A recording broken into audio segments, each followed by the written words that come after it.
Ladies and gentlemen, the air is thick with the weight of wanting. I see it in your eyes. I hear it in your breath. That longing is silent but deafening. It pulls at you. It pushes you. It wrestles you down when you try to stand tall. You want control over your cravings, over your anger, over that restless, aching hunger for something more, something better, something just out of reach. But control, my dear, is not a thing you chase. It is a thing you build. Brick by brick, thought by thought, day by day. The secret? Oh, I will tell it to you, but only if you promise to hold it close.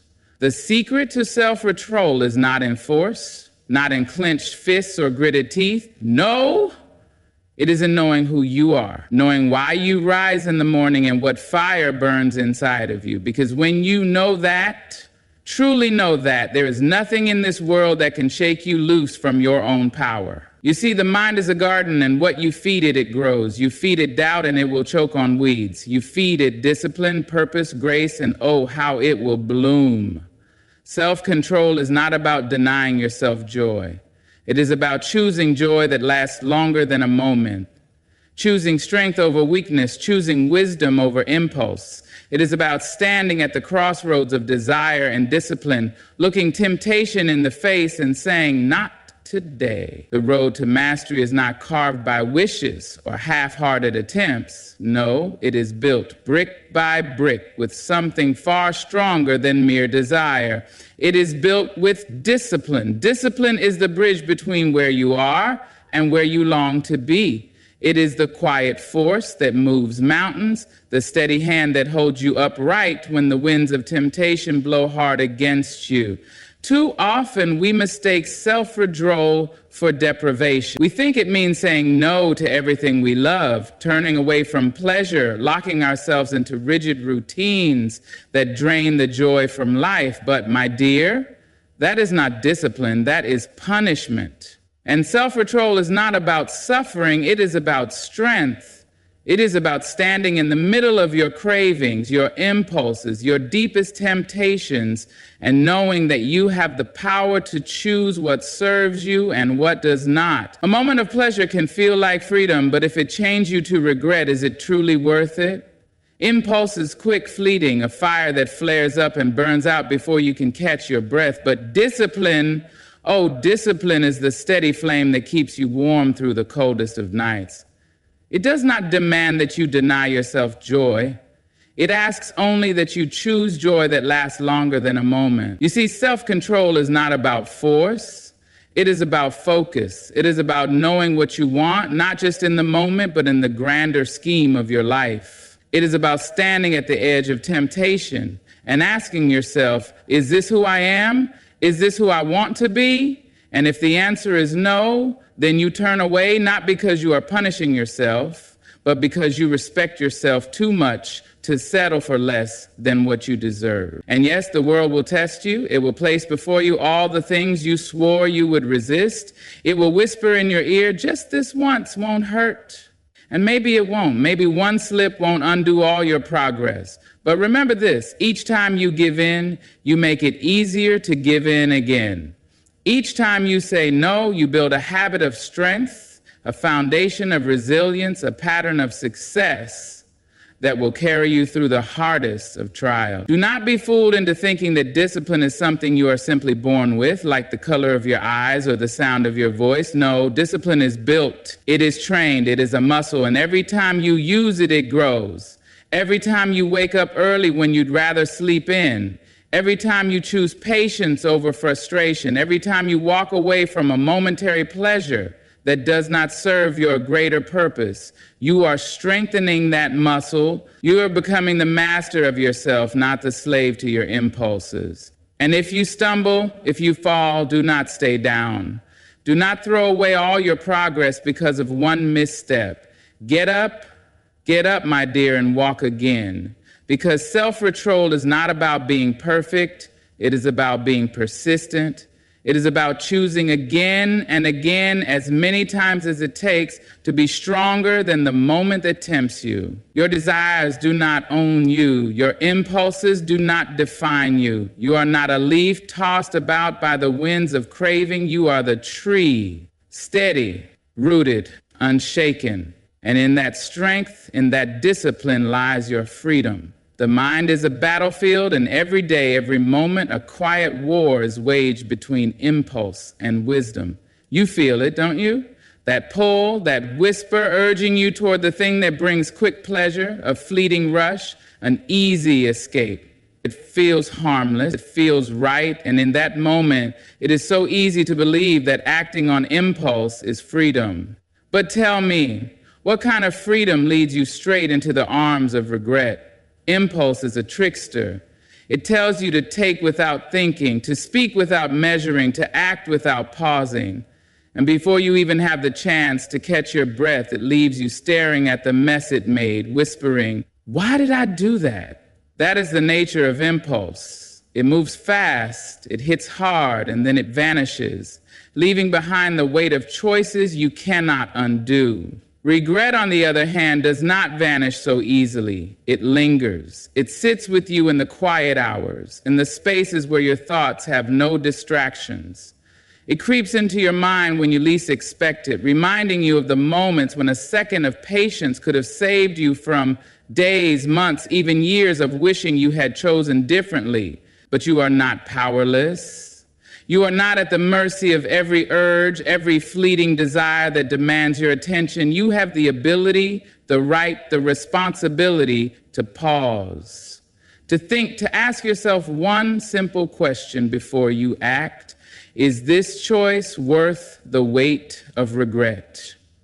Because that is what it comes down to, my dear. A moment of impulse might feel like relief, might feel like pleasure, but if it leaves you carrying a burden you cannot put down, then it is no victory.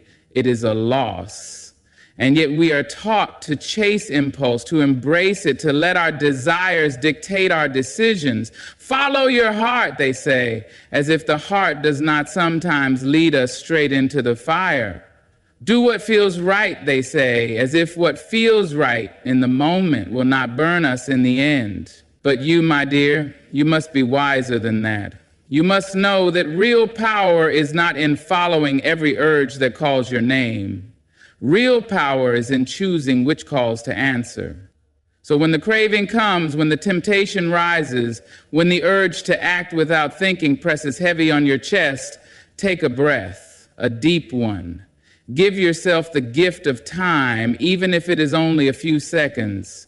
Think beyond the moment. See the future you, the one who will have to carry the consequences of this choice. Ask yourself, will this bring me peace tomorrow? Will this make me proud a week from now, a year from now? And if the answer is no, then turn away, not because you are denying yourself, but because you are protecting yourself. Understand this, strength is not in giving in. Strength is in standing firm, in walking away from what does not serve you, in choosing a greater joy over a momentary thrill. It is in recognizing that every no you say to impulse is a yes to a better, stronger, wiser you. And yes, you will stumble. There will be days when impulse wins, days when regret knocks on your door, but do not let those days define you. Learn from them, rise from them, choose differently next time, because self-control is not about never falling. It is about never staying down. You are not ruled by your cravings. You are not a prisoner to your impulses. You are greater than a single moment, stronger than a fleeting desire, and when you stand firm, when you hold your ground, you will find that the weight of regret never even had to touch you. The mind is the first battlefield, the first home, the first temple. It is where every great victory is won and where every great defeat begins. If you master your mind, you master your life. It is as simple and as difficult as that. Every action, every decision, every path you take, whether toward strength or weakness, toward success or struggle, begins in the quiet corridors of your own thoughts. And yet too many of us walk through life as prisoners in our own minds, chained by doubt, by fear, by cravings that pull us in every direction but forward. We let impulses control us. Let emotions dictate our choices. Let the noise of the world drown out the voice inside us that knows the way. But tell me, how can you expect to control anything outside of you if you do not first take control of what is within? The world will tempt you. It will place distractions at every turn. It will tell you to give in, to take the easy road, to silence your discipline for the sake of a moment's pleasure. And if your mind is weak, you will believe it. If your thoughts are untamed, they will pull you away from everything you have worked for. That is why self-control does not begin in the body, it begins in the mind. It begins with what you allow yourself to think, to believe, to dwell upon. If you constantly feed your mind with doubt, how can you expect to walk in confidence? If you let negativity take root, how can you grow into your strength? What you focus on, you become. What you allow to linger in your mind, you invite into your life. You cannot afford to let your thoughts run wild, chasing every impulse, every craving, every emotion that flares up in a moment and disappears in the next. You must take control. You must decide who you are before the world decides it for you. And that control, that discipline of the mind does not happen overnight. It is built moment by moment like a muscle being trained. It is in the decision to pause before you speak, to think before you act, to step back and see beyond the moment.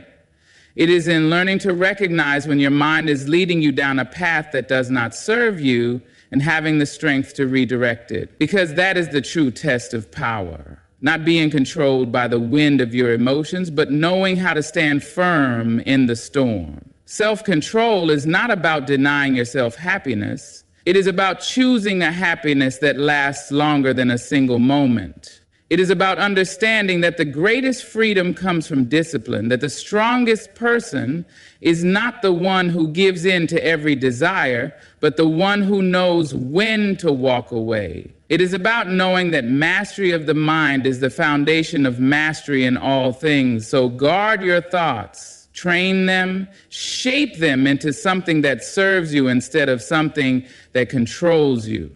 When doubt comes knocking, refuse to let it in. When fear whispers in your ear, remind yourself of your strength. When temptation pulls at you, remember the future you are building.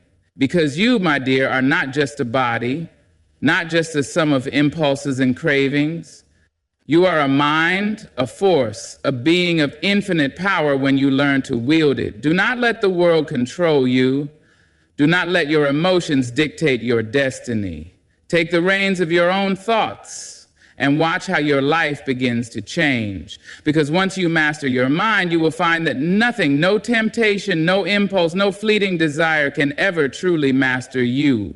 There is a moment, a split second, when a choice is made, when your body pulls you one way and your mind tells you another, when the craving rises, the temptation whispers, the impulse burns hot in your chest, it is easy to believe that what you want right now is all that matters. It is easy to surrender, to convince yourself that one indulgence, one slip, one small moment of weakness will not matter. But tell me this, when the moment has passed, when the pleasure fades, when the rush dies down, what is left? Regret, disappointment, a voice in the back of your mind saying, I should have been stronger. Because cravings are loud, but they do not last. They demand attention, they scream for satisfaction, but they pass as quickly as they come. Character, on the other hand, is quiet. It is built in the choices you make when no one is watching. It is formed in the moments when you want to give in but choose to hold your ground. Every time you resist a craving that does not serve you, you are not just denying yourself a fleeting pleasure, you are building something far greater. You are building strength, resilience, discipline. You are proving to yourself that you are in control, not your desires. It is easy to follow impulse. It takes no effort to give in, but strength, real strength, is in the pause, in the moment where you step back and ask yourself, is this who I want to be? Because character is not shaped in a single decision, but in the small choices made over and over again. Think of the person you admire, the one who carries themselves with grace, with power, with wisdom. Do you think they got there by chasing every craving that called their name? Do you think they built their strength by surrendering to every impulse that pulled at them? No. They became who they are by choosing long-term strength over short-term satisfaction. They became who they are by understanding that true fulfillment is not found in fleeting pleasures, but in the steady discipline of self-control. And yet the world tells you otherwise. It tells you to indulge, to take, to give in, because life is short. But tell me, what kind of life is built on a foundation of impulse? What kind of future can be shaped by momentary pleasure at the cost of long-term strength? Life is not just about what you do in a single moment. It is about what you build over time. And yes, it is hard. It is hard to walk away when your cravings beg you to stay. It is hard to say no when everything inside you screams yes. But every time you choose character over craving, you make the next choice easier. Every time you resist temptation, you strengthen the muscle of self-control. And one day, what once felt impossible will feel effortless. What once seemed like a struggle will become second nature. But you will stumble, you will fall, you will have moments where you give in, where the craving wins. And that is not failure, that is human. What matters is what you do after. Do you let one slip define you? Do you allow one moment of weakness to unravel all the strength you have built? Or do you rise? Do you learn? Do you remind yourself that your journey is not determined by a single mistake, but by the choices you continue to make? You are not your cravings. You are not your impulses. You are your discipline, your resilience, your ability to stand firm when the world tells you to bend. And with every moment of self-control, you are shaping something stronger than any fleeting pleasure.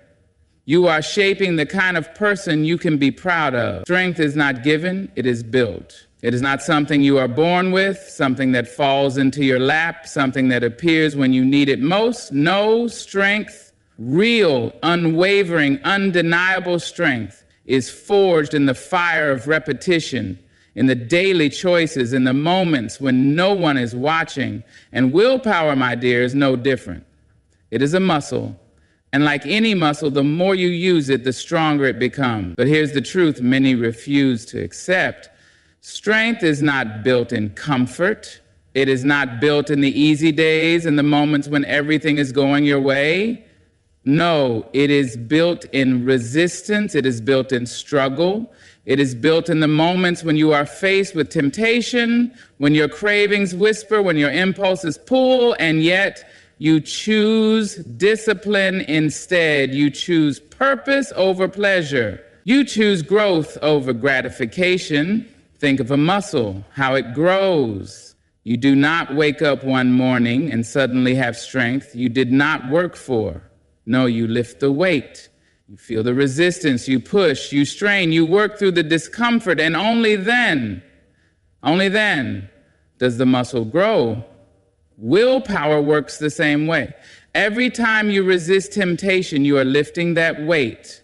Every time you say no to a craving that does not serve you, you are pushing through that resistance. And with each choice, each moment of discipline, that muscle grows. At first, it is hard. Oh, it will be hard. Because just like a muscle that has never been trained, willpower feels weak at first. It shakes under the weight of temptation. It falters under the strain of impulse.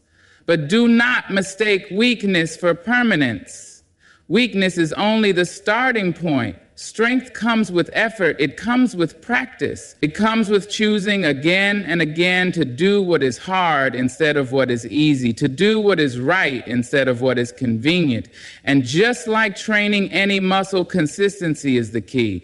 You do not build strength by lifting a weight once and never again. You do not build endurance by running 1 mile and stopping forever. No, you must return to the challenge day after day. You must face your impulses, your desires, your temptations, and meet them with the same unshaken resolve. Because the more you do it, the more natural it becomes. One day, the thing that felt impossible will feel easy. One day, the temptation that once had power over you will be nothing more than a passing thought.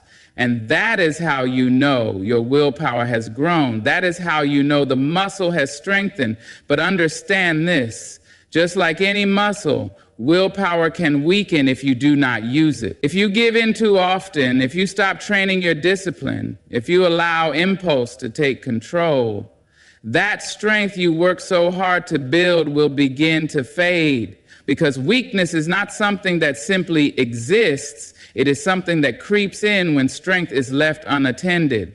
So you must keep working, keep choosing, keep pushing through the resistance, because every moment of discipline, every choice to delay gratification, every decision to walk away from a craving that does not serve you, it all adds up. It all builds upon itself, turning you into a person of unshakable self-control. And when you reach that point, when your willpower is strong, when your discipline is second nature, you will realize that what once felt like a struggle is now your greatest strength. You will realize that no temptation, no craving, no impulse can shake the foundation you have built. Because your strength is not in the moment, it is in the choices you have made over and over again. And that, my dear, is the power of a trained will. The world is full of distractions, full of noise, full of things pulling you in 1,000 different directions. There's always something demanding your attention, something tempting you away from the path you know you should be walking. And if you are not careful, if you do not guard your focus like the precious thing it is, you will find yourself lost, drifting from one impulse to the next, one craving to the next, one empty desire to the next, never truly in control. Self-control is not just about resisting temptation. It is about directing your energy toward what matters. It is about knowing what you want and keeping your eyes on it no matter what distractions appear along the way. Because make no mistake, distractions will come. They will dress themselves up as opportunities, as harmless indulgences, as things too small to matter. But every moment spent chasing something meaningless is a moment taken away from something that could have built you, strengthened you, transformed you. It is easy to lose focus. It is easy to get caught up in what feels good in the moment instead of what will serve you in the long run. It is easy to tell yourself just this once, just for today, just a little bit. But every small distraction, every little detour, every moment spent feeding impulse instead of discipline adds up. And before you know it, you are miles away from where you were meant to be. You must train yourself to recognize distractions for what they are, not harmless, not insignificant, but thieves. Thieves of your time, thieves of your energy, thieves of your future. You must teach yourself to pause, to step back, to ask, is this bringing me closer to my goals or is this pulling me away? And if the answer is that it is pulling you away, then you must be strong enough to let it go. Because focus is power. A mind that is trained to resist distractions is a mind that can achieve anything. A person who is disciplined enough to stay on course even when temptations surround them is a person who will reach heights others only dream of. But that kind of focus does not come by accident.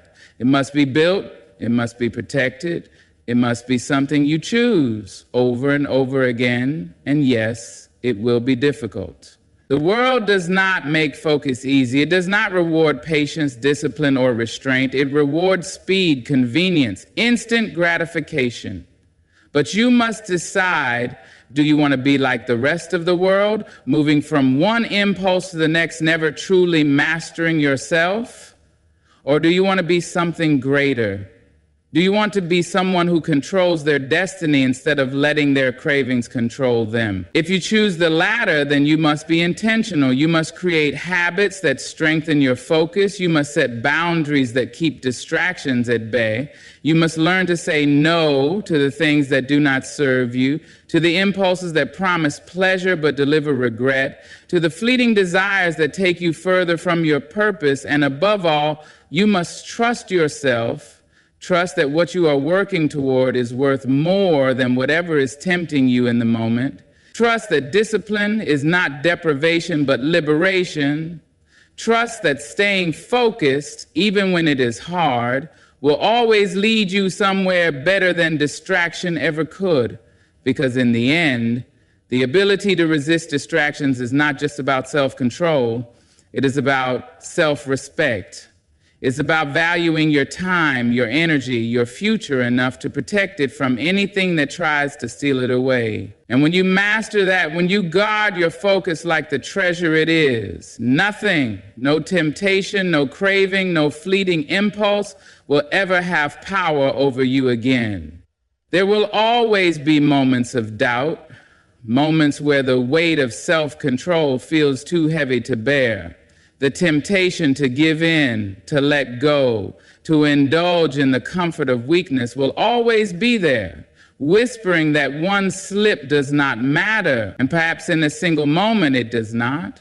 But self-control is not about a single moment. It is about a pattern, a rhythm, a way of being that is shaped choice by choice. Discipline is not built on perfection. It is built on persistence. No one walks a straight path without stumbling. No one resists every temptation without ever slipping. But the difference between those who succeed and those who surrender is not whether they fall. It is what they do after. The ones who rise, who correct their course, who refuse to let one mistake define them, those are the ones who master themselves. Those are the ones who do not let failure turn into a habit. It is easy to be discouraged. It is easy to say, I failed once, so what does it matter now? It is easy to believe that a single moment of weakness erases all the strength you have built. But hear me when I tell you, no slip, no mistake, no momentary loss of control can undo the work you have done unless you let it. Unless you choose to let that slip become a pattern, that mistake become an identity, that weakness become a way of life. Self-control is not about never falling. It is about always getting back up. It is about reminding yourself again and again that your power is not lost in a single moment of weakness. It is about choosing, despite failure, to keep moving forward. And the truth is, every fall holds a lesson. Every mistake carries wisdom. Every time you give in when you should have resisted, there is something to be learned. Do not waste your failures by turning them into shame. Do not bury your mistakes in regret. Instead, ask yourself, what can this teach me? What will I do differently next time? Because failure is only failure if it teaches you nothing. Otherwise, it is just another step on the path to mastery. But be careful. There is a fine line between learning from a mistake and making excuses for it. Self-control is not just about resisting temptation. It is about accountability. It is about looking at yourself honestly, recognizing where you have fallen short, and taking responsibility for the choices you have made. It is about refusing to let excuses soften the weight of your own decisions. You must hold yourself to a higher standard, not because perfection is expected, but because growth is required. Not because you will never fail, but because failure must never be the end of your story. Every time you get back up, you are proving to yourself that discipline is stronger than weakness, that persistence is stronger than failure, that the person you are becoming is stronger than the temptations that try to pull you down. And that is the secret, the real secret to self-control. It is not about never slipping. It is about always choosing to rise. It is about never letting a single failure turn into a lifetime of regret. It is about understanding that self-mastery is not built on the absence of struggle, but on the refusal to be defeated by it. So rise. Again and again, rise. Because every time you do, you are proving to yourself that nothing, not temptation, not failure, not even your own moments of weakness, can ever truly hold power over you. Self-control is not a gift, it is a choice, a habit, a discipline built moment by moment, decision by decision. It is the quiet strength in resisting what does not serve you, the unwavering focus in protecting what truly matters, the resilience in rising after every fall. It is the difference between a life shaped by impulse and a life shaped by intention. And yes, the road is not easy. There will be temptations that try to steal your focus, cravings that whisper promises of comfort, moments where surrender feels easier than discipline. But remember this, you are stronger than a fleeting desire. You are greater than a passing impulse. And every time you choose self-control, you are proving to yourself that you hold the power, not your temptations. So stand firm, stay committed, keep building the discipline that will shape your future. And when you stumble, because you will, rise with even greater resolve. Because true strength is not in never falling, it is in never staying down. Good luck on your journey, and may your choices lead you to the life you truly deserve. Thank you. Ladies and gentlemen, I want you to close your eyes for just a moment.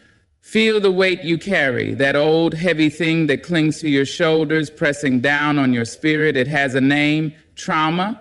It has a voice, shame. And it has told you over and over again that you are not enough. But my dear, that voice is a liar. Somewhere along the way, the world tried to shrink you. It told you to be smaller, quieter, to fold yourself neatly into a space too tight for your brilliance. It told you that your pain was your fault, that your scars made you unworthy, that your past defined you. But I have come here today to remind you of a truth so powerful it will shake the very bones of that lie. You were born whole. You were born worthy. You were born enough. There are stories written on your skin, stories buried in the quiet corners of your mind. Some you whisper to yourself in the dark, others you try to forget the moment they come knocking. There are wounds that have healed over but still ache when the rain comes. There are echoes of voices that once told you who you were, what you could and couldn't be, what you deserved and what you would never have. And for too long you believed them. For too long, you let the past sit in the driver's seat, telling you where you could go, how far you could reach. You carried the weight of every mistake, every betrayal, every painful memory as if they were written in ink that would never fade. You let your past be a mirror, reflecting only the broken parts, the wounded parts, the parts that made you feel small. But I need you to hear me now. Your past may have shaped you, but it does not define you. Whatever happened, whatever was said, whatever was done, it does not own you. It is a chapter, not the whole book. It is a lesson, not a life sentence. It is a stone in the river of who you are, but my dear, you are the water. You move, you shift, you carve new paths. You are not trapped. There are people who will try to keep you in the past because that's where they are comfortable finding you. They will remind you of your failures, your pain, your lowest moments, not because they see you, but because they are afraid of who you are becoming. But let me tell you this, you do not owe anyone the version of yourself that makes them feel at ease. You do not have to stay in the hurt just because others refuse to see you healed. You were not put on this earth to be a prisoner of your own history. You were not meant to live inside the wounds of yesterday.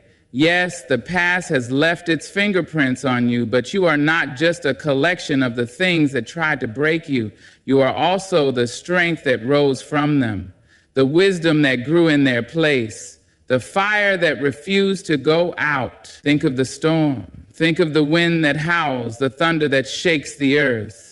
It is powerful, relentless, wild, but when it passes, the sky opens, the sun returns, and life begins again. You are not the storm, you are the sky. You hold space for both the darkness and the light, and no storm lasts forever. And maybe they told you that because you have been hurt, you will always be broken. Maybe they told you that because you carry scars. You will never be whole, but they lied. Oh, they lied. Because there is nothing more powerful than a person who has faced their past, taken the lessons, and walked forward anyway. Nothing more unshakable than a soul that has known the depths of sorrow and still chooses to rise. You are not your pain. You are not your mistakes. You are not your trauma. You are the love that still grows in you. You are the kindness that refuses to die. You are the dreams that refuse to be silenced. And when the voice of the past tries to call you back, when shame tries to pull you under, stand tall. Stand in your truth, stand in your light. Say to yourself, I am more than what has happened to me. I am more than what I have been through. And then, my dear, walk forward, because that is where your life is waiting. Shame is a thief. It sneaks in when you are young, before you even know its name. It settles in the corners of your heart, whispering things that make you question your worth, your goodness, your place in the world.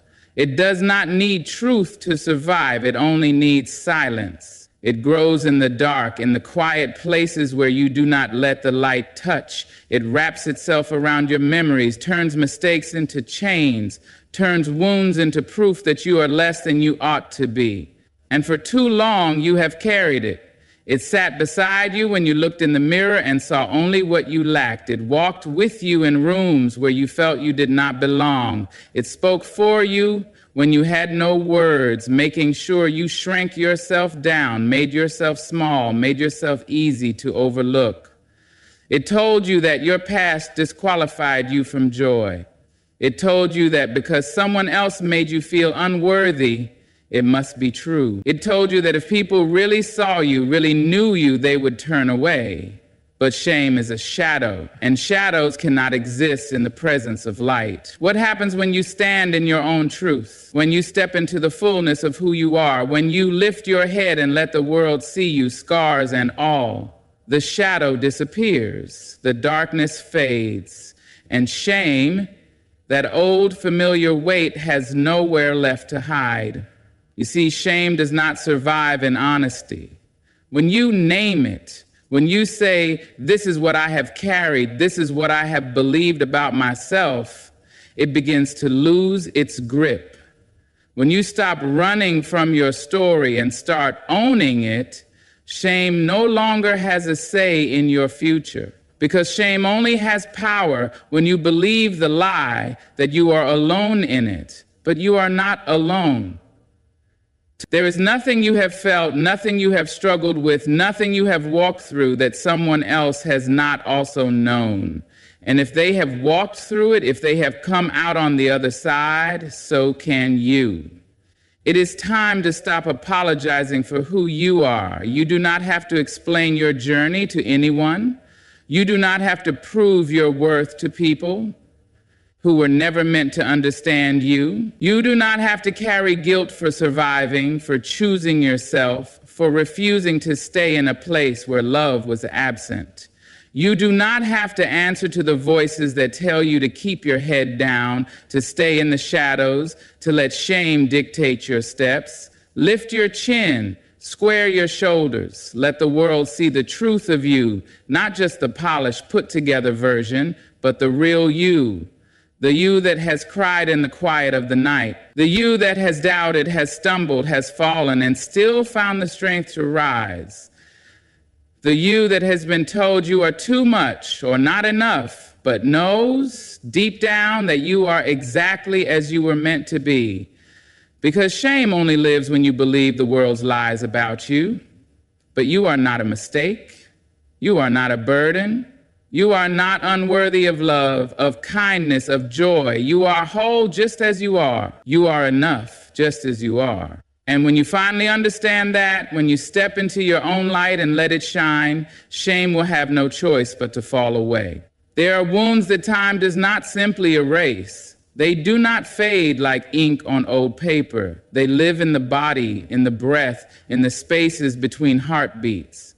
You may think you have left them behind, packed them away in some far-off place, but they have a way of finding you in the quiet moments. A familiar scent, a certain song, a place you haven't been to in years. Suddenly, the past is present, sitting beside you, reminding you of what was lost. You have been told to forget, to move on, to leave it all in the past, as if pain follows a schedule, as if sorrow packs its bags and leaves when it is told. But healing is not about forgetting. It is not about pretending the hurt never happened, erasing the chapters that left you breathless. It is about reclaiming yourself. It is about taking the power back from the things that tried to break you and saying, this is mine now. This story is mine to tell. You see, pain has a way of making you feel like a stranger to yourself, like you are nothing more than what happened to you, like you are frozen in the moment of your suffering. But you are not. You are not just the hurt. You are not just the past. You are the way you kept going. You are the way you chose to open your heart again, even when it was easier to close it.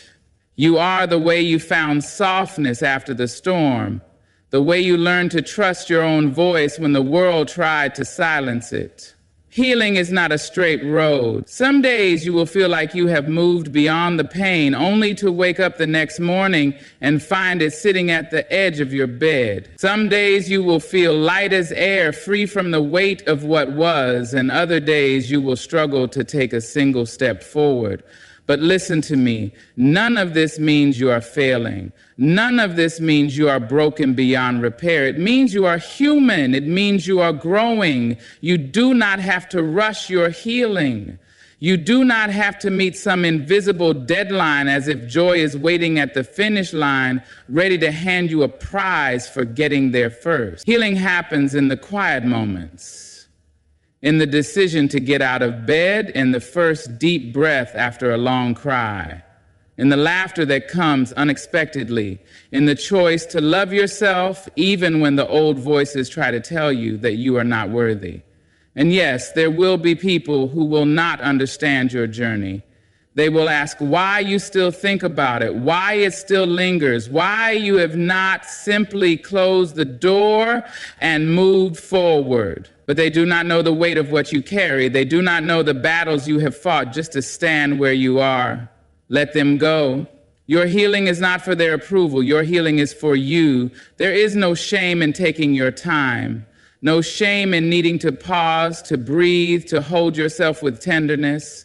No shame in letting yourself feel what needs to be felt so that you can release it, rather than letting it build a home inside of you. Because healing is not about becoming someone new. It is about coming home to yourself. It is about looking in the mirror and seeing not just the pain, but the person who survived it, the person who is still standing, the person who is still here. And my dear, being here is enough. There are days when you feel like you are nothing but pieces, shattered, scattered, lost. You look at yourself and all you see are the cracks, the places where life has broken you, the spaces where love left and never returned. You carry the weight of every wound, every moment when someone told you that you were not enough, and you wonder if you will ever feel whole again. But listen to me. Being broken is not the end of your story. You are not broken, you are becoming. There is a beauty in transformation that pain does not want you to see. It tells you that you will always be this way, that the sorrow will never pass, that the hurt is who you are now. But pain is not your identity. It is a chapter, a season, a storm that comes and goes. And in its wake, you are not left in ruins. No, my dear, you are left in rebirth. Look at the trees after the fire. Look at how they stand, blackened and stripped, how the world looks at them and sees only loss.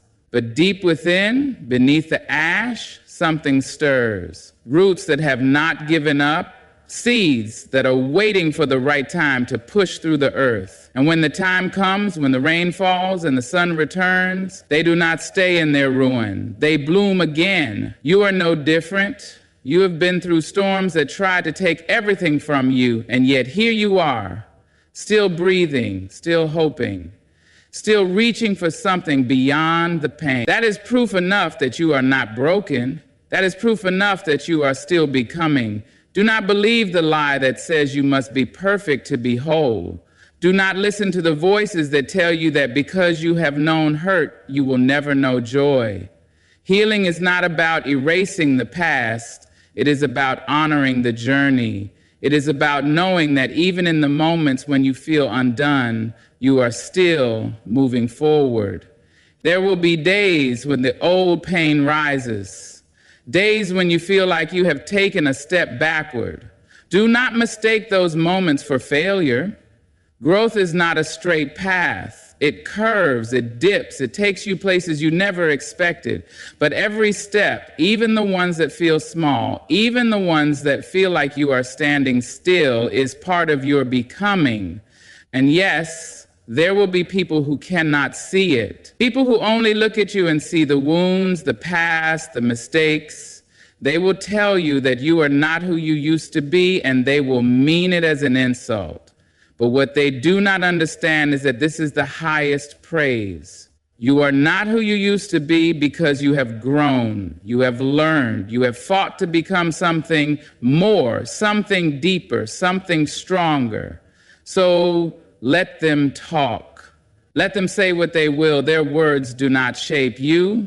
You shape you. And if in this moment you feel like you are still searching for yourself, if you feel like you are still piecing things together, that is okay. Becoming takes time. Becoming is a journey, not a destination. You do not have to have all the answers today. You do not have to be fully healed to be worthy. You do not have to be anyone other than who you are right now. Because even in the in-between, even in the midst of the becoming, you are already enough. There are days when the weight of what you have been through feels unbearable. Days when the echoes of the past whisper in your ear, telling you that you will never escape, never be free. Trauma sits heavy in your chest, in your bones, in the spaces between your thoughts. It makes a home where it was never invited. It tells you that you will always belong to it, that you will never rise above it. But listen to me, you are not your pain. You are not the things that tried to break you. You are not the suffering that you endured. You are the strength that carried you through. You are the courage that kept going when every part of you wanted to stop. You are the fire that refused to be extinguished. The weight of your trauma cannot hold down the wings of your spirit. I know there are moments when it feels like it can, when it feels like no matter how far you run, no matter how hard you try, the past always catches up. When the memories come uninvited, when the old wounds reopen, when the world reminds you of everything you would rather forget. But what the pain does not know, what the trauma could never understand, is that you were never meant to stay in the darkness. You were never meant to carry this burden forever. The fire inside you is greater than the fire you walk through. Think of the birds that fly against the storm. They do not wait for the winds to calm, for the skies to clear. They rise anyway.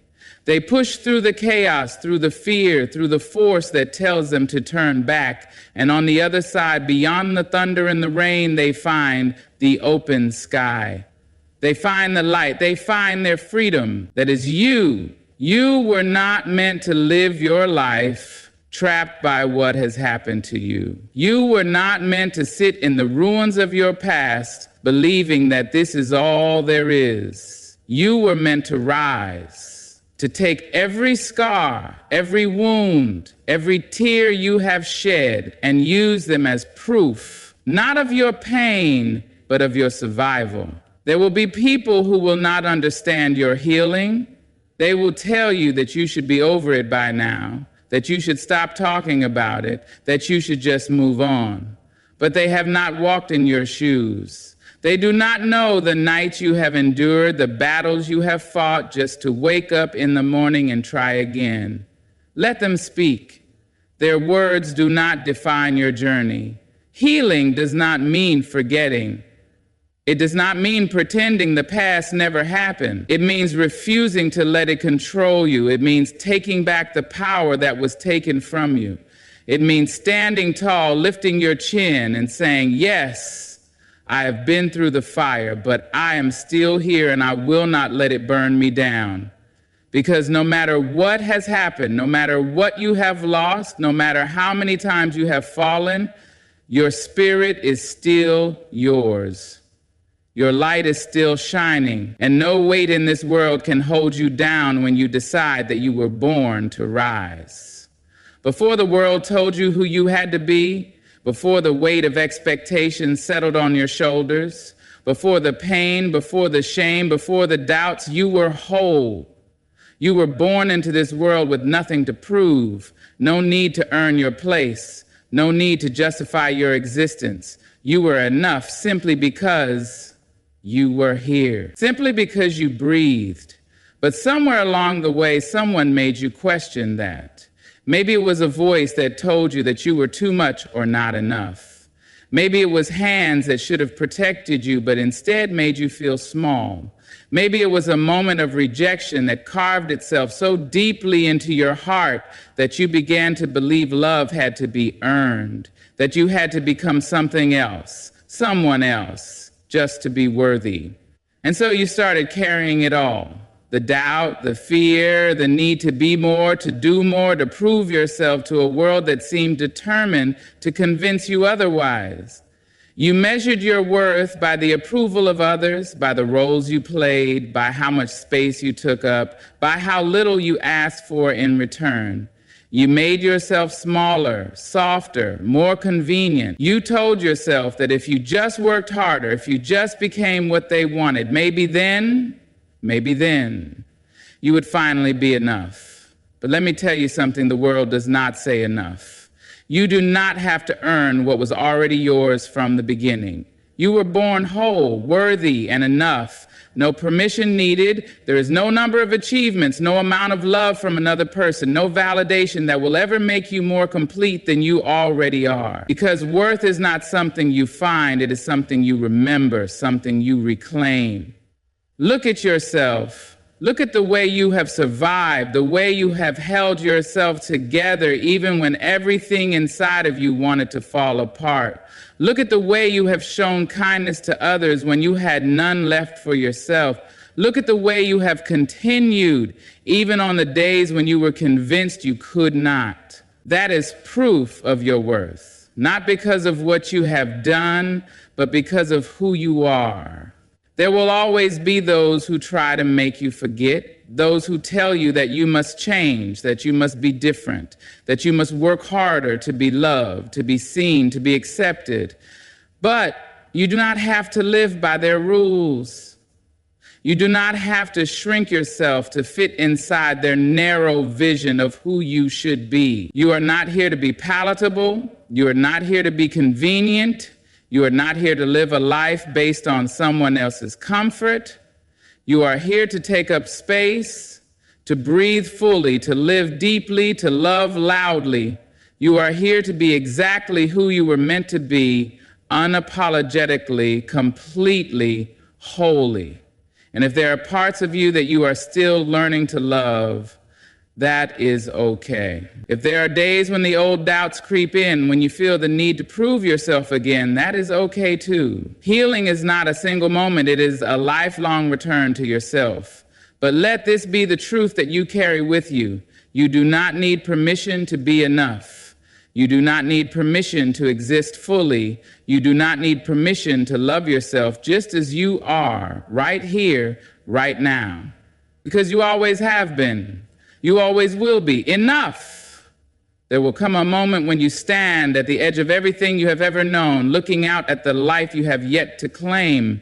And in that moment, fear will whisper to you. It will tell you to stay where it is safe, to remain in the familiar, to keep yourself wrapped in the comfort of what has always been. Because stepping into your own power, choosing yourself, believing that you are worthy, it is not easy. It is not something the world teaches you to do, but listen to me and listen well. You cannot stay in the place where you were never meant to remain. You cannot keep waiting for someone else to give you permission to live fully, to love freely, to walk boldly in the direction of your own becoming. No one is coming to tell you that you are ready. No one is coming to hand you the life that has always belonged to you. You must claim it for yourself. And I know, it is terrifying. You have spent so long making yourself small, doubting yourself, believing that the life you dream of is meant for other people. You have been told that your past defines you, that your pain is a cage, that your worth is something you must earn. But those are lies, lies meant to keep you from seeing your own brilliance, from realizing the truth that has always lived inside of you. You are not a burden. You are not a mistake. You are not too much or too little. You are not broken beyond repair. You are not what was done to you. You are possibility. You are power. You are every single dream you have ever dared to hold close to your heart. And now it is time. Time to release the shame, the fear, the weight of what others have told you about yourself. Time to stop apologizing for existing, for taking up space, for wanting more than just survival. Time to step forward, not because you are fearless, but because you are finally willing to move despite the fear. No more waiting for the perfect moment. No more listening to the voices that say you are not enough. No more allowing the past to keep its hands wrapped around your future. You are allowed to heal. You are allowed to grow. You are allowed to be more than what the world expected of you. And when you do, when you finally claim the life that has always been yours, you will not just be living. You will be free. So here you stand, not as who you were told to be, not as who the past tried to shape you into, but as who you are becoming. You have walked through fire, carried burdens that were never meant to be yours, battled the voices that said you were not enough, and yet here you are, still rising, still breathing, still reaching for something more. You are not your pain. You are not your shame. You are not the weight of what happened to you. You are strength. You are resilience. You are every moment you chose to keep going. Every time you decided to love yourself despite the world's doubts. Every breath that reminds you you are still here. And being here is enough. No more waiting for permission to be whole. No more apologizing for existing fully. No more shrinking, no more hiding, no more believing that you must become something else in order to be worthy.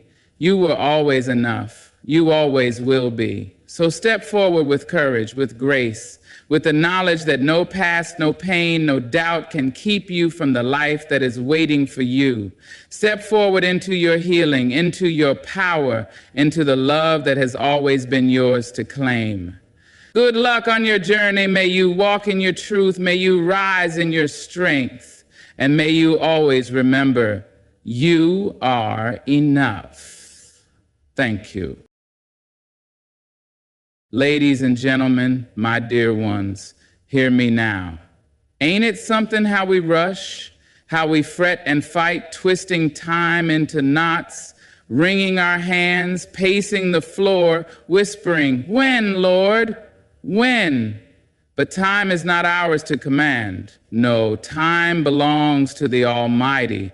Time is a patient teacher, a wise elder, a river that flows where it must, not where we will it. And yet here we stand, tugging at its banks, begging the waters to hurry. Oh, but listen deep. The delay is not denial. The waiting is not wasted. Every silent season, every unanswered prayer, every door that will not budge is shaping you, stretching you, teaching you the lesson that no hurried blessing can give. You say, I have been faithful, I have been steadfast, I have done all that was asked of me, and yet the answer has not come. The path has not cleared. The dream has not landed. But child, do you not know? Gold is refined in fire, and mighty oaks do not rise in a single day. There is a divine rhythm, a sacred unfolding. What is meant for you will not pass you by, but it will come in its own time, on its own wings, with a grace too grand to be rushed. My dear ones, listen. I know the weight of waiting. I know the restless nights, the aching heart, the way time can feel like a heavy door that will not open, no matter how hard you knock. You have prayed, you have worked, you have poured yourself into the vision, and yet nothing. Silence, delay, a season that feels too long, too slow, too uncertain, and in that stillness, doubt creeps in, whispering lies, telling you that maybe, just maybe, what you asked for is not coming at all. But hear me well, delay is not denial. The pause does not mean the promise is broken. The space between asking and receiving is where faith is forged, where strength is tested, where you become ready for the very thing you seek. What good is a dream if you are not yet strong enough to carry it? What good is a blessing if you are not yet wise enough to hold it? Oh, we want it now, don't we? We want doors to swing open the moment we arrive. We want answers before the question is even fully formed. But life does not move by our hurried hands. It moves by divine order, and divine order does not rush. If the fruit is not yet ripe, forcing it from the branch will not make it sweet. If the soil has not yet settled, planting too soon will only lead to shallow roots. Look at the greats who have walked before you. Not one of them reached their destiny in a single day. Not one of them was handed their purpose without first being prepared in the waiting. The waiting is where character is shaped. The waiting is where patience is learned. The waiting is where the small things are seen, where gratitude is built, where humility is born. And when the time is right, oh, when the time is right, what once seemed slow will move so fast it will take your breath away. But will you trust it?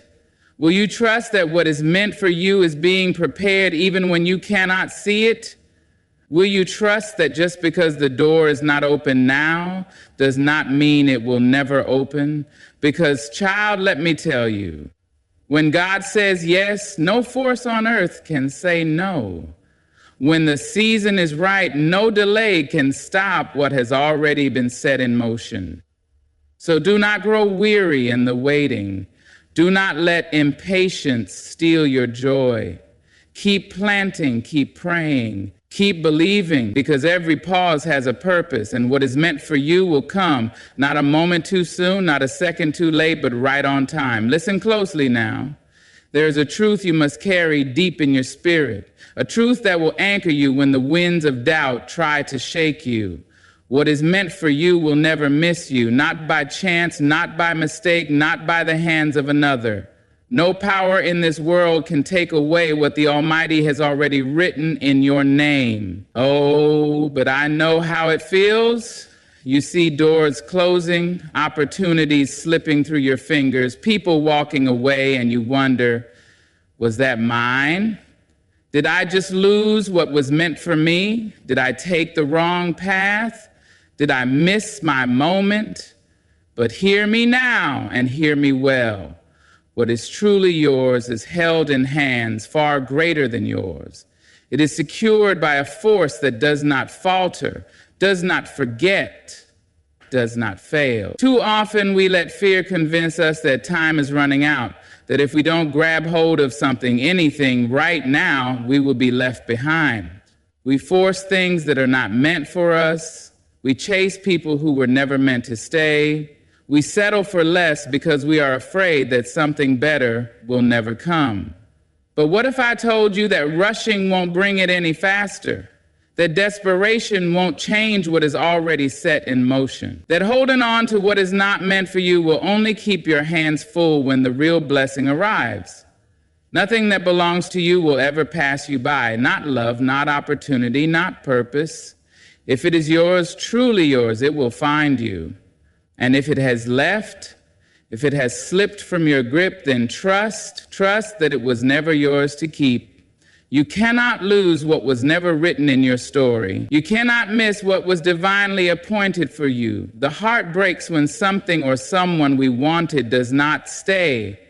We cry over closed doors, unanswered prayers, silent seasons, but my dear one, sometimes what you thought you needed would have been the very thing to break you. Sometimes what you longed for was not built to last.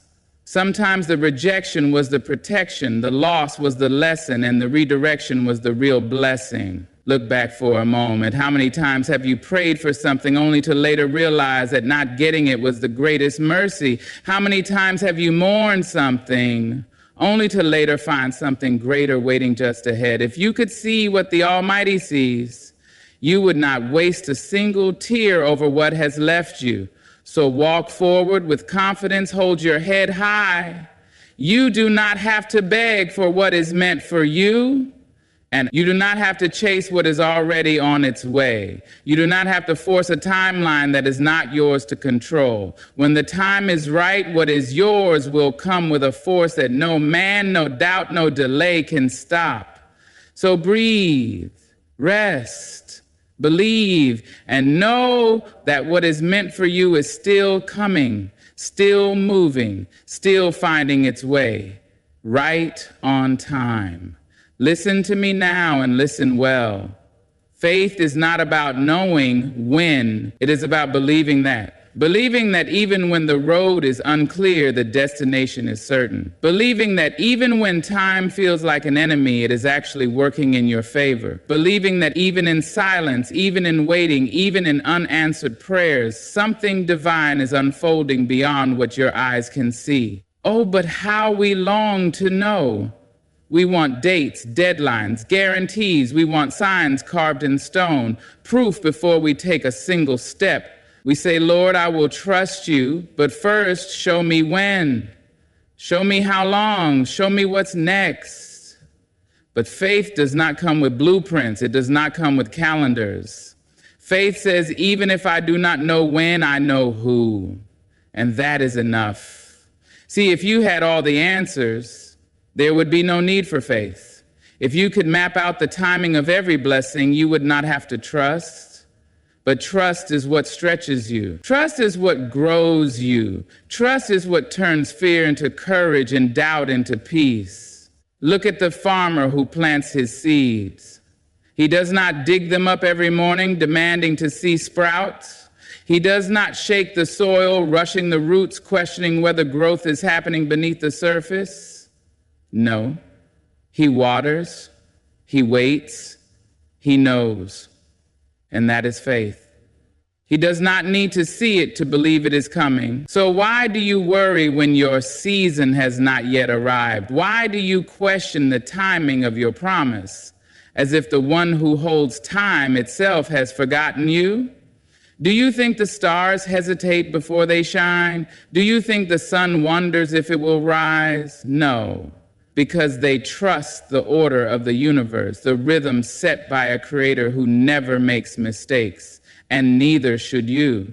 The truth is, the weight of waiting can be heavy, but faith is what lifts it. Faith is what lets you stand even when the road stretches too far ahead.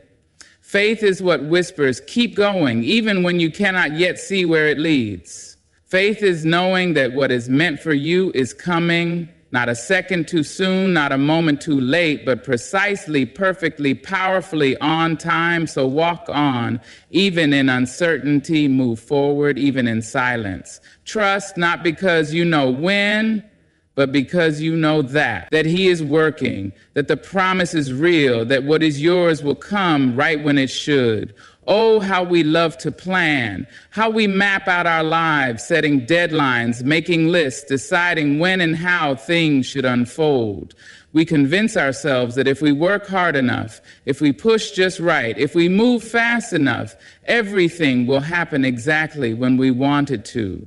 But life does not answer to our clocks. Life does not rush because we are impatient. Life follows a plan far greater than ours, a plan written by hands that do not tremble, by wisdom that does not waver.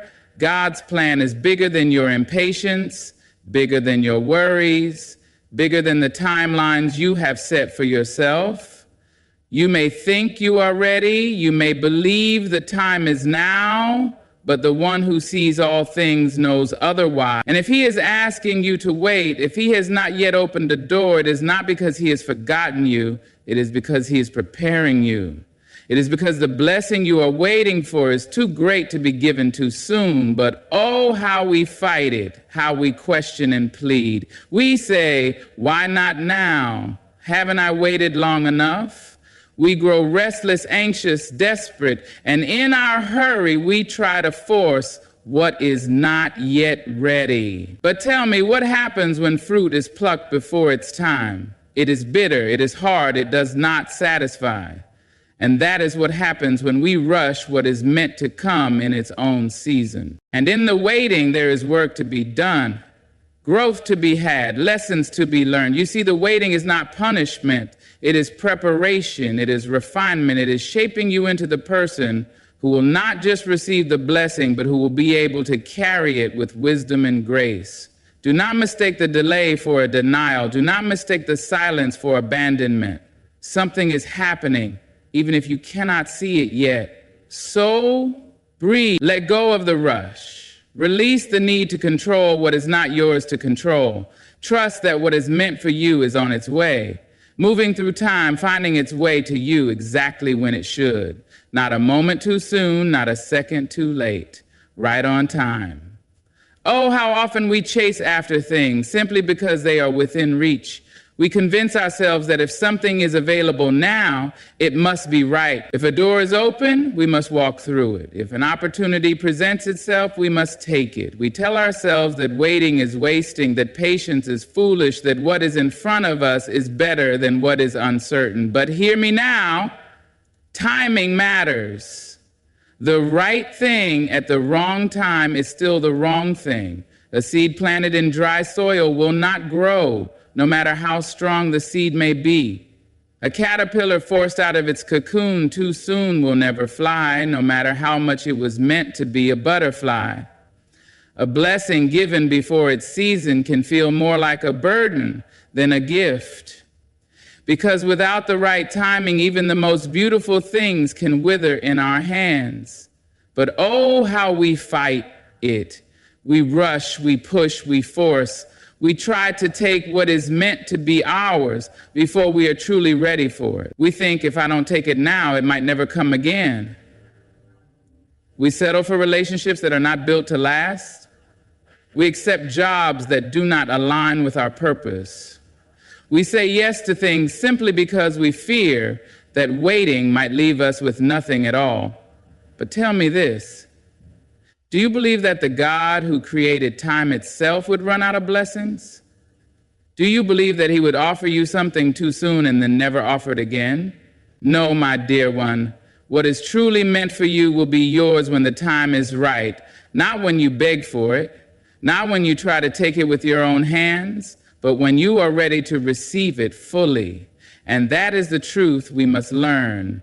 Waiting is not about punishment, it is about preparation. You may want something now, but if you are not yet strong enough to hold it, it will slip through your fingers. You may long for a door to open, but if you walk through it too soon, you may not be ready for what is on the other side. There is wisdom in the waiting. There is protection in the delay. Look back at your life. How many times did you want something desperately, only to realize later that you were not ready?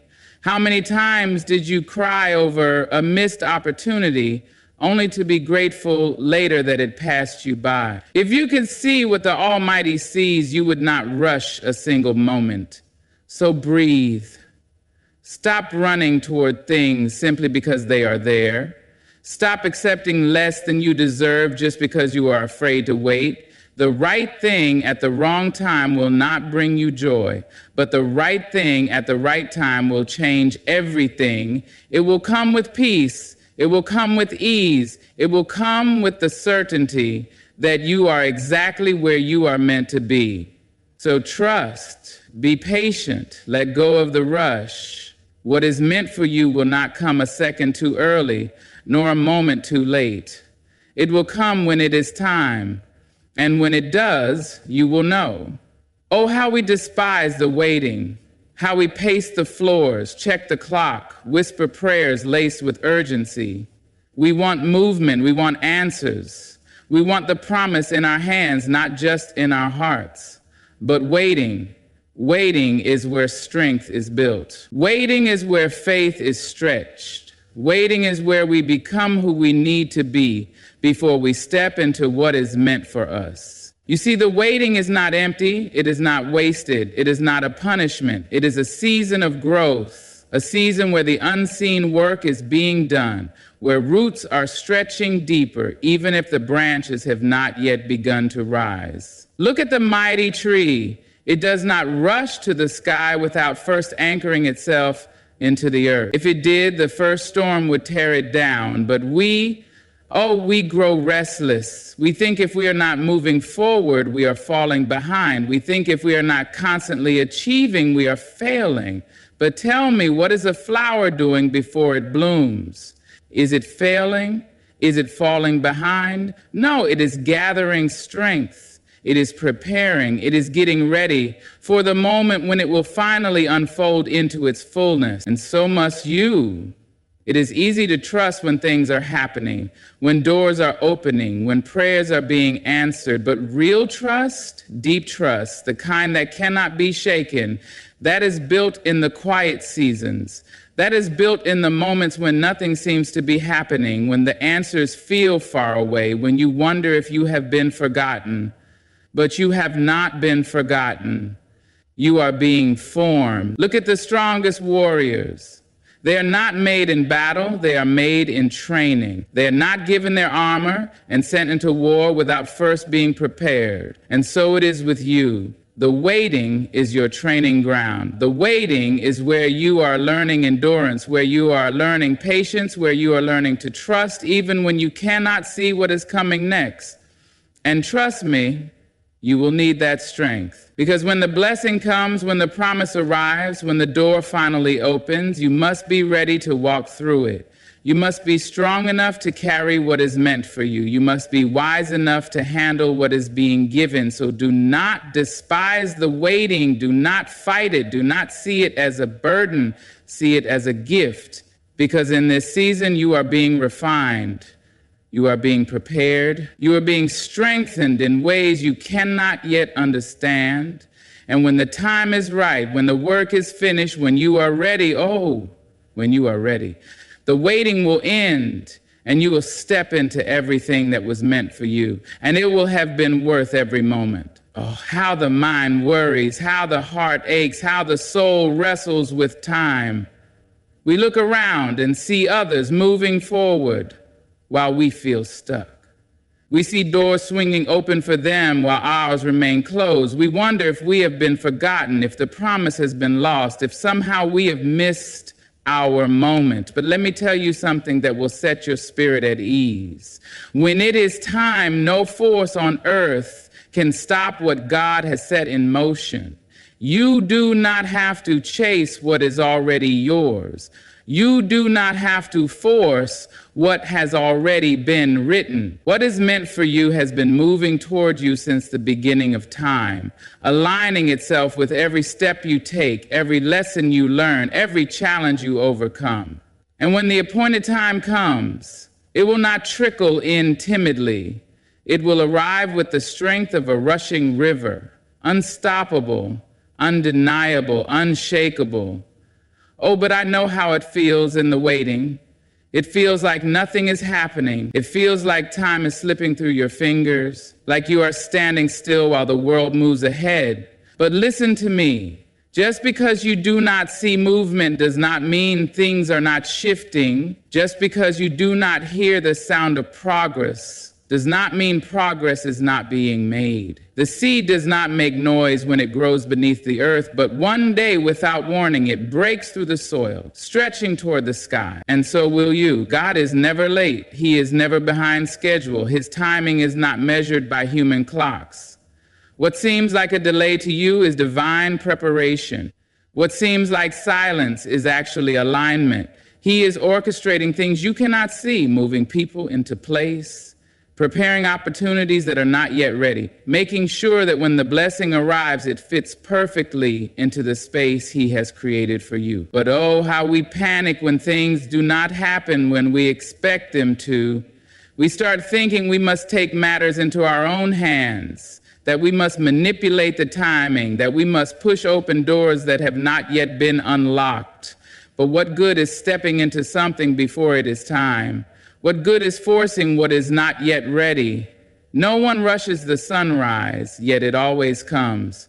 No one forces the tide, yet it always returns. There is a season for everything, and when your season arrives, no one will have to tell you, it will be evident. The doors will open, not by your strength, but by divine power. The opportunity will present itself, not because you fought for it, but because it was always meant for you. And when it comes, it will come with ease, not without effort, but without struggle, not without challenge, but without confusion. You will not have to question whether it is for you because it will fit like it was made for you. Because it was. So let go of the fear, let go of the doubt, let go of the belief that time is running out, that you have to fight for what is already yours. What has been written for you is sealed. What has been promised to you will be delivered. And when the moment comes, nothing, no person, no obstacle, no delay can stop it. It will come when it is meant to, exactly as it was always meant to, and when it does, you will look back and realize that every second of waiting, every moment of uncertainty, every tear shed in impatience was leading you here to the blessing that was never late, never early, just right on time. And so, my dear one, I leave you with this: trust. Trust in the waiting, trust in the timing, trust that what is meant for you is already on its way. Life does not move by accident. Every delay has a purpose, every silence holds a lesson, and every closed door is guiding you to something greater. Do not let impatience make you settle for less. Do not let fear make you doubt the plan that was written just for you. When the time is right, what is meant for you will come with a force that no obstacle can stop.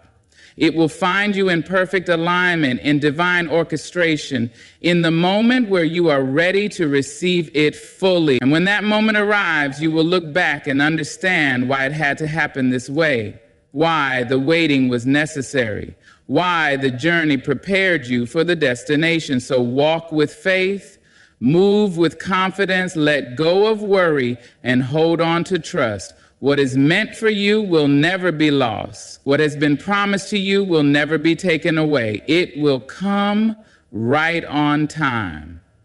Good luck on your journey. May patience strengthen you, may faith guide you, and may you always know that the best is yet to come. Thank you.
Ladies and gentlemen, opportunity is not a door that swings open by chance.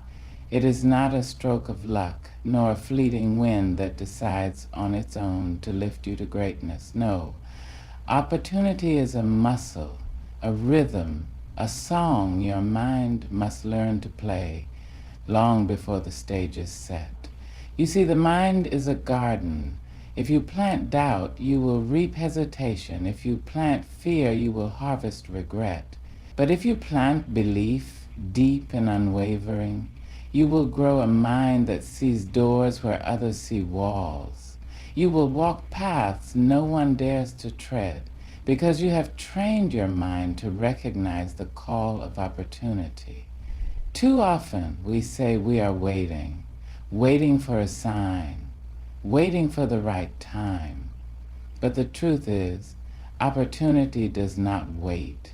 It whispers in moments of struggle.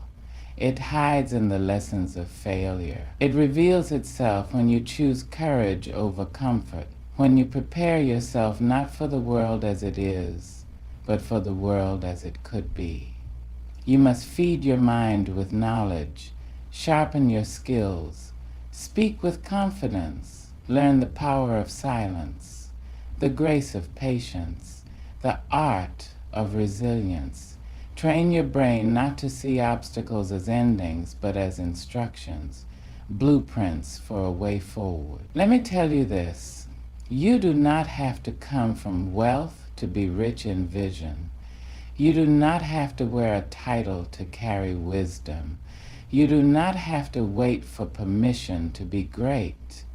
The opportunity you seek is already waiting for you, but it will not come to a mind that is unprepared. So train yourself to see beyond the ordinary. Train yourself to listen for the whispers of destiny. Train your mind, and when opportunity knocks, you won't just open the door. You'll be ready to walk through it, bold and unshaken. Your mind is a garden. Every thought you think, every belief you hold, and every word you speak is a seed planted deep in the soil of your consciousness. What you plant today will determine the harvest you reap tomorrow. If you plant belief, strong, unwavering belief, but if you plant doubt, if you allow fear and hesitation to take root, you will find yourself trapped in a cycle of uncertainty, never quite stepping into your full potential. Imagine a gardener who dreams of a beautiful, flourishing field. He stands before the soil, seeds in hand, yet hesitates. He wonders if the ground is good enough, if the rain will come, if the sun will shine. Instead of planting his seeds with confidence, he begins to question. He plants a few, but then digs them up to check if they're growing.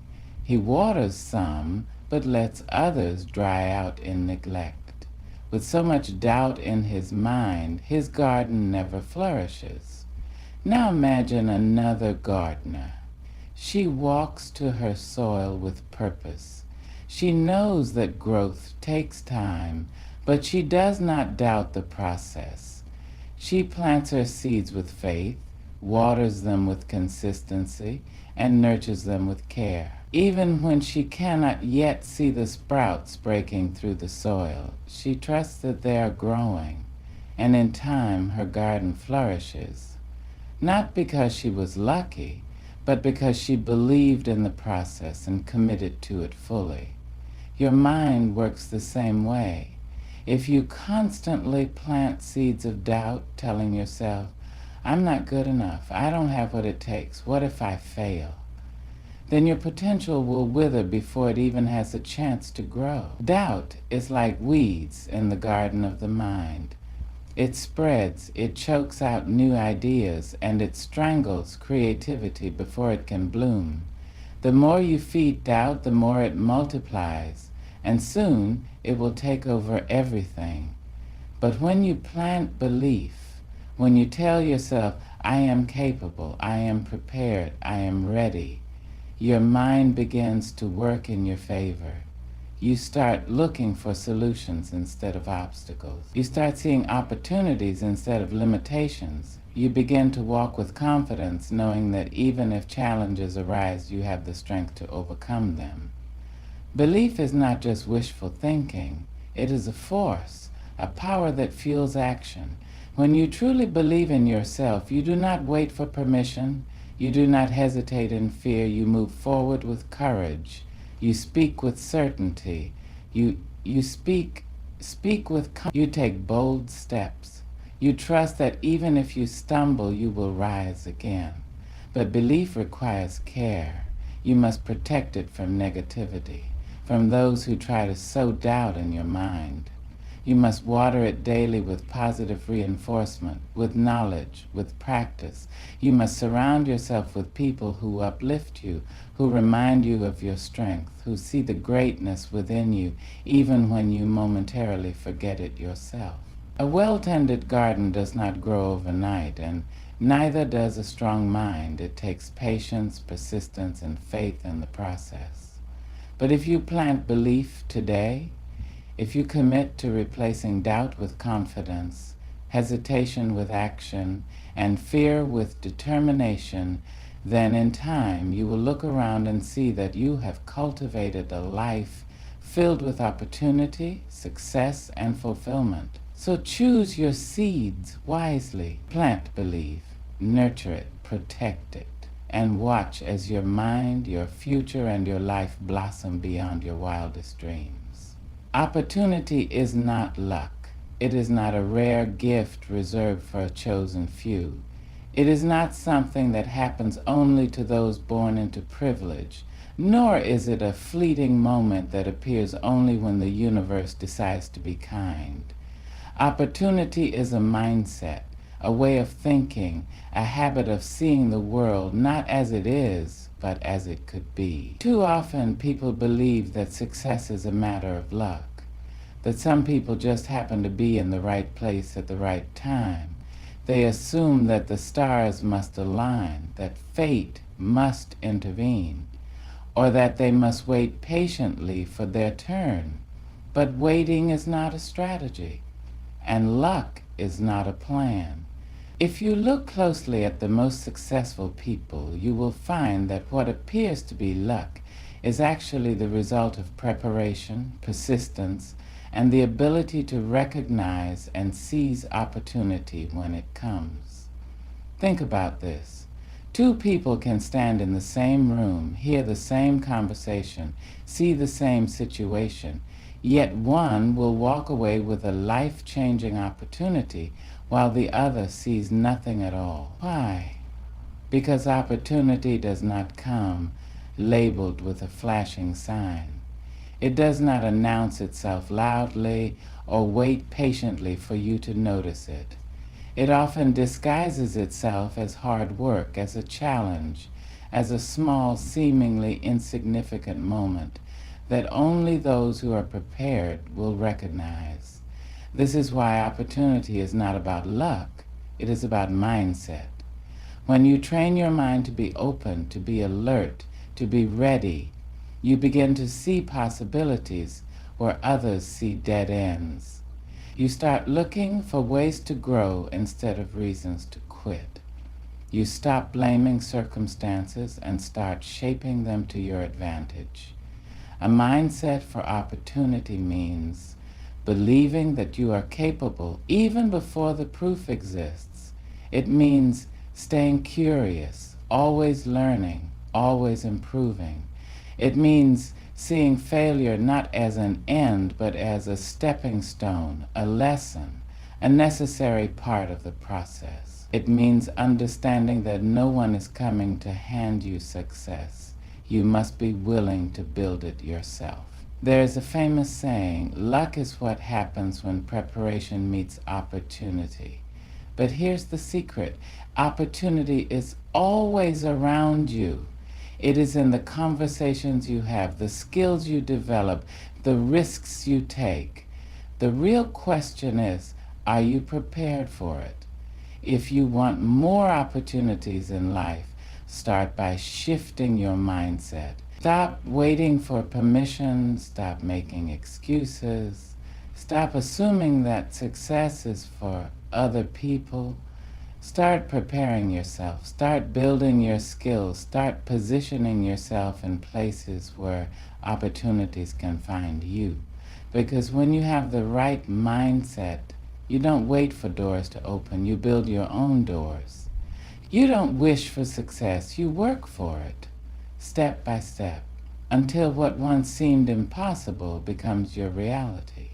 Opportunity is not luck. It is the product of a prepared mind, an unstoppable spirit, and the courage to act when the moment arrives. So train your mind, stay ready, and when opportunity comes, because it will, you won't just be lucky, you'll be ready. Waiting is a trap. It is the silent thief of time, the comfortable excuse that keeps dreams locked away, and the invisible barrier between where you are and where you could be. How many times have you heard someone say, I'll start when I'm ready. I'll take the leap when the time is right.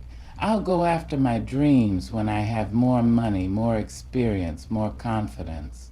And how many times have those same people remained in the same place year after year, waiting for the perfect moment that never comes? You see, waiting feels safe.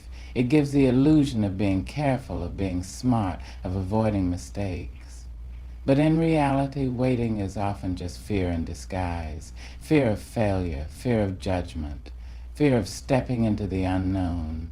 We convince ourselves that if we just wait a little longer, we'll feel more prepared, more confident, more certain. But the truth is, the longer we wait, the more paralyzed we become. Waiting is not preparation. Preparation is active. It is learning, practicing, taking steps forward, even when they are small. Waiting, on the other hand, is passive. It is standing still, hoping that life will somehow align perfectly so that action becomes easy. But life doesn't work that way. There will always be something that feels uncertain. There will always be risk, and there will never be a perfect time. Think about this. How many inventions, businesses, books, or ideas have died in the minds of those who waited too long? How many talents have gone undiscovered because someone kept saying, "One day I will," but never did? How many lives have remained unchanged because people kept waiting for a guarantee before taking a step forward? Success does not come to those who wait. It comes to those who start. It comes to those who are willing to take action even when they don't feel completely ready. It comes to those who understand that confidence is not something you wait for, it is something you build by doing. Have you ever watched a child learn to walk? They don't wait until they are sure they won't fall. They try, they stumble, they get back up. And with each step they get stronger, more balanced, more capable. If they waited until they were ready, they would never walk at all. The same is true for you. You don't need to wait until you feel ready to start a business, to apply for that job, to write that book, to chase that dream. You just need to begin. Start messy. Start unsure. Start afraid if you have to. But start. Because movement creates momentum. Action builds confidence. And the sooner you take that first step, the sooner you will realize that you never needed to wait in the first place. There is no perfect moment. There is only now. And if you don't take action, you will wake up one day and realize that you have spent your entire life waiting. Waiting for the right time, the right circumstances, the right feeling, while opportunity passed you by. So stop waiting. The time is now. The opportunity is here. The person who can change your life is already inside you, waiting not for the perfect moment, but for you to decide. Your brain is the engine that drives your life. It is the control center of your thoughts, your actions, your decisions, and ultimately your success. And like any engine, it requires fuel. The right fuel to perform at its highest potential. If you want to grow, if you want to recognize opportunities, if you want to step into a life of achievement, you must feed your brain with knowledge, wisdom, and experiences that push you forward. But here's the truth. Most people are starving their brains. They consume negativity, distractions, and mindless entertainment, but they neglect the nourishment of deep thinking, learning, and personal growth.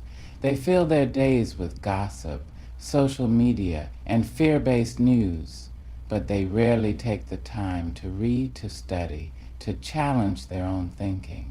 And then they wonder why they feel stuck, why they lack direction, why success seems so far away. Your brain is a powerful tool, but it is only as strong as what you put into it. If you want to expand your mind, you must make a habit of feeding it well. Books are one of the most powerful ways to shape your mind. They give you access to the thoughts of the greatest thinkers, the most successful leaders, and the most creative minds in history. Every book you read adds a new layer to your understanding, a new perspective to consider, a new strategy to apply in your life. If you read just one book a month, that's 12 books a year, 12 new areas of wisdom, 12 opportunities to expand your thinking. Imagine what that could do for your growth over 5 years, over 10 years. The knowledge you gain today will build the success you achieve tomorrow. The people you surround yourself with will either expand your thinking or limit it. If you want to grow, spend time with people who challenge you, who inspire you, who push you to think bigger. Listen to those who have achieved what you aspire to. Ask questions, seek out mentors. Engage in discussions that stretch your mind rather than shrink it. Too often, people stay within the comfort of conversations that reinforce what they already know. But growth happens when you step outside of what is familiar. Find people who see the world differently than you do. Debate ideas, exchange perspectives. Let your mind be shaped by wisdom greater than your own. Learning doesn't just happen through words, it happens through action. Your brain grows when you expose it to new experiences, new environments, and new challenges. Travel to new places, try new skills, step outside of your comfort zone. The more you experience, the more adaptable, creative, and resourceful your mind becomes. Have you ever noticed how a child learns? They don't just sit and listen, they explore, they touch, they try, they fail, they try again. Their brains are constantly developing because they are constantly engaging with the world in new ways. As adults, we must do the same. Growth does not come from staying in the same routine, doing the same things, thinking the same thoughts. It comes from seeking out new opportunities to learn and evolve. Your brain thrives on challenges. The more you push it, the stronger it becomes. If you want to grow mentally, seek out problems to solve. Take on difficult tasks. Learn skills that at first seem impossible. Every time you challenge yourself, your brain adapts, creating new neural connections that make you sharper, more capable, more confident. People often avoid challenges because they fear failure. But what they don't realize is that the struggle itself is what builds strength. Just like muscles grow through resistance, your mind grows through effort. If everything in your life is easy, you are not feeding your brain, you are starving it of the growth it needs to reach its full potential. Growth does not happen by accident. It requires intentional effort. Feeding your brain is not just about what you consume. It's about how consistently you do it. Set aside time every day to read, learn, and reflect. Be mindful of what you allow into your mind. Cut out the negativity, the distractions, the things that drain your focus. Invest in your education, whether through books, courses, or experiences that challenge you. Make learning a lifelong habit, not something you do only when it's convenient. A mind that is not fed properly becomes weak. It becomes filled with self-doubt, excuses, and fear. It becomes passive, easily influenced, and stuck in the same patterns of thinking. If you do not make the effort to expand your mind, the world will shape it for you, and not always for the better. But when you commit to feeding your brain, when you choose to seek knowledge, to embrace challenges, to push yourself beyond your limits, you unlock a power within you that cannot be stopped. You start to see opportunities where others see obstacles. You begin to think in ways that set you apart. You build a mind that is prepared for success. So, ask yourself, what are you feeding your brain today? because the thoughts you consume, the knowledge you gather, and the challenges you embrace will determine the life you build. Feed your brain well, and there will be no limit to what you can achieve. Greatness is not reserved for the wealthy.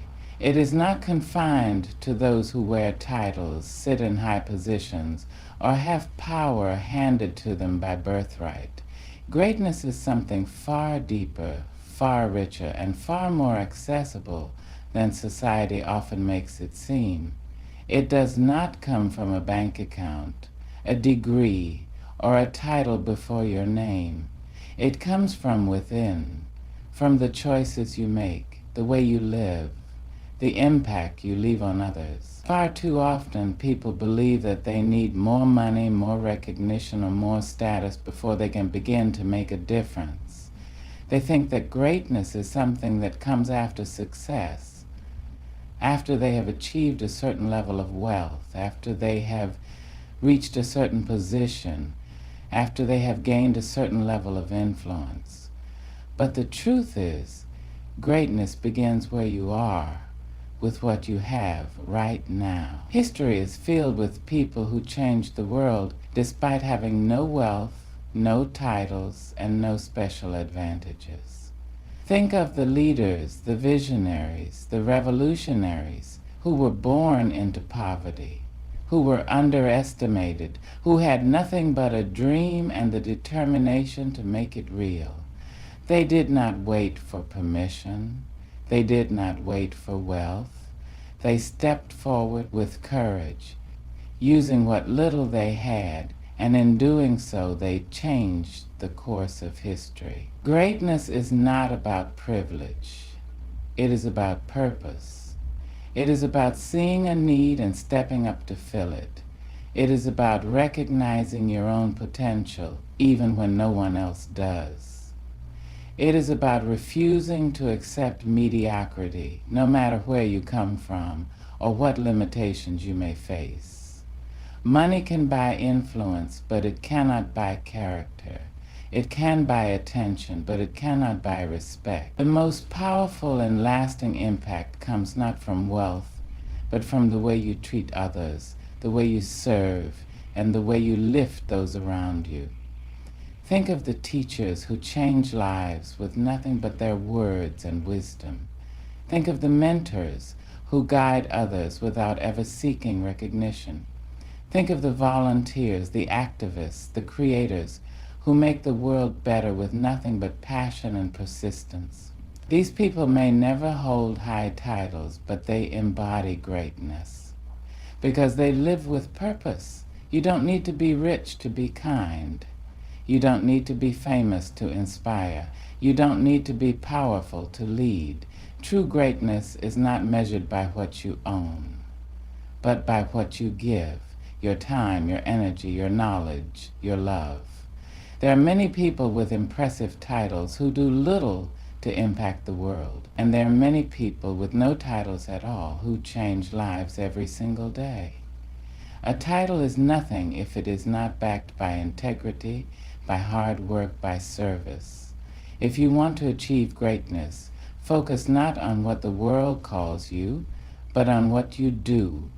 The most respected leaders are not those who demand recognition, but those who lead by example. The most influential people are not those who chase power, but those who lift others up. Your title does not make you great. Your actions do.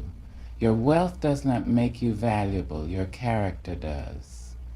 Too many people delay their own greatness because they believe they need something more before they can start. They tell themselves, I'll help others when I have more money. I'll chase my dreams when I have the right connections. I'll start making a difference when I have more recognition. But greatness does not wait. It does not ask for permission. It does not depend on perfect conditions. If you want to inspire, start speaking words that uplift those around you. If you want to lead, start by being an example of courage and integrity. If you want to change the world, start by changing yourself. your mindset, your habits, your daily actions. You already have everything you need to step into your greatness. You have your voice. You have your mind. You have your ability to learn, to grow, to take action. These are the true tools of success. Not wealth, not titles, but the commitment to live with purpose and passion. At the end of your life, no one will remember how much money you had in your bank account. They won't remember the titles you held or the awards you received. What they will remember is how you made them feel. They will remember the impact you had, the kindness you showed, the way you lived your truth. Greatness is not about being better than others. It is about being the best version of yourself. It is about leaving the world better than you found it. It is about recognizing that you do not need external validation to create something meaningful. So don't wait, don't doubt.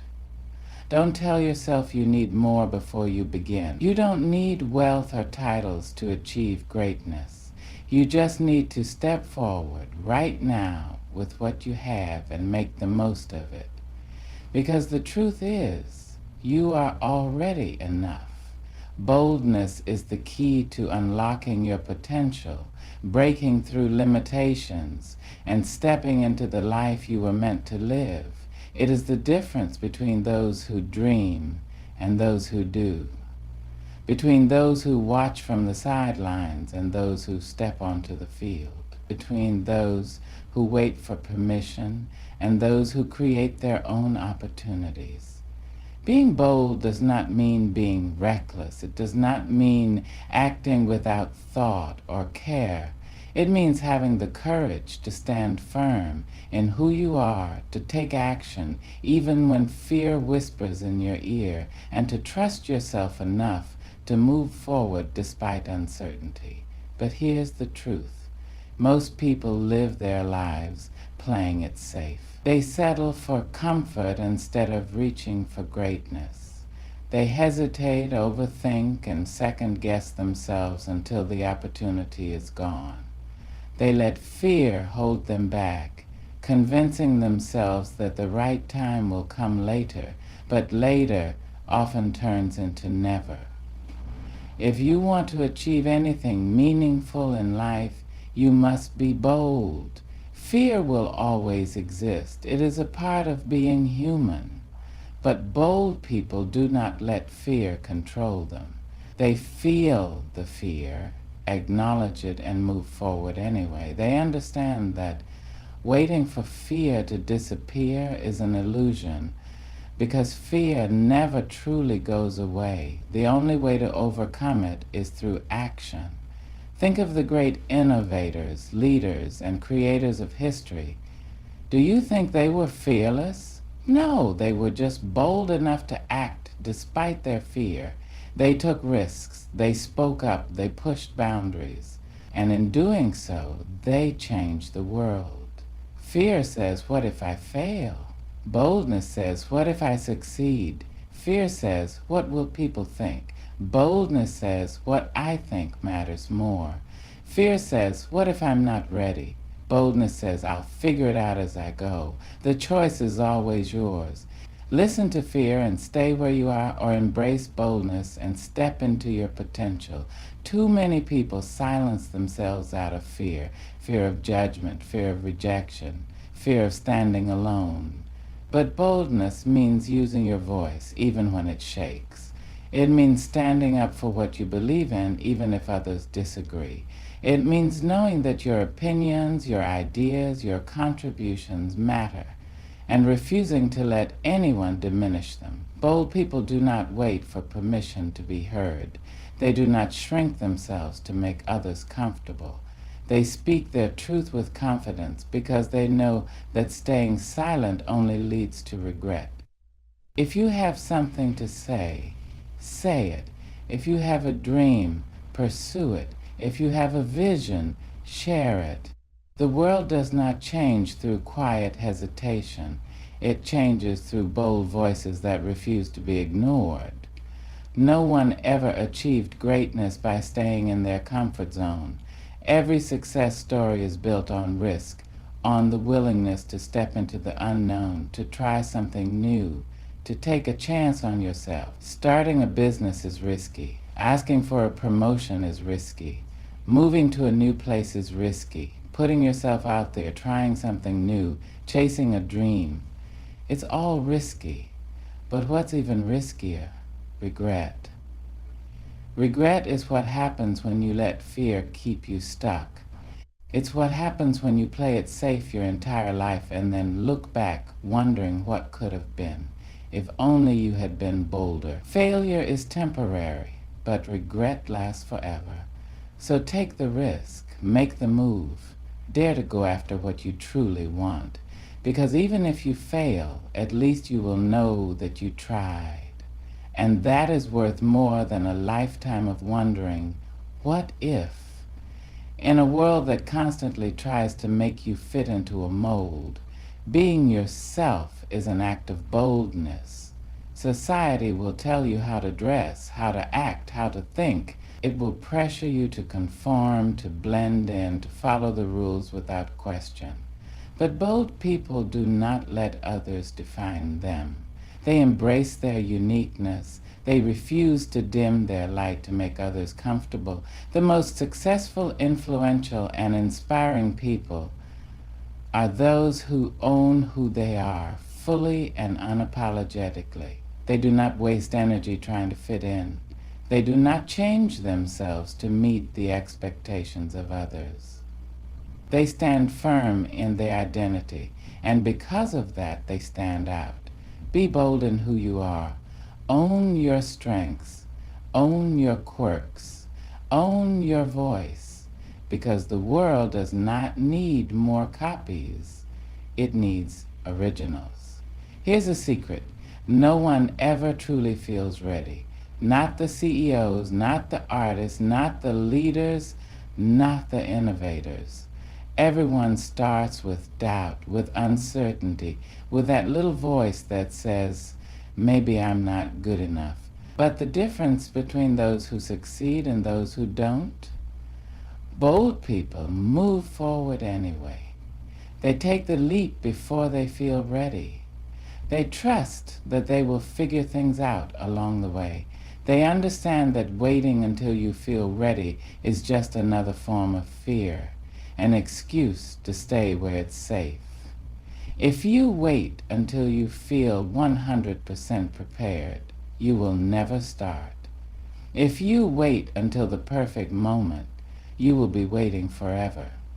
You will start now. Be bold enough to begin before you have all the answers, because the truth is you will never have all the answers, but you will learn as you go.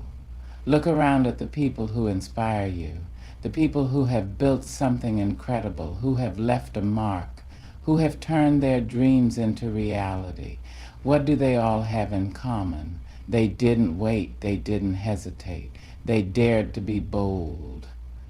The world is not changed by those who wait for permission. It is changed by those who step forward with confidence, with courage, with determination.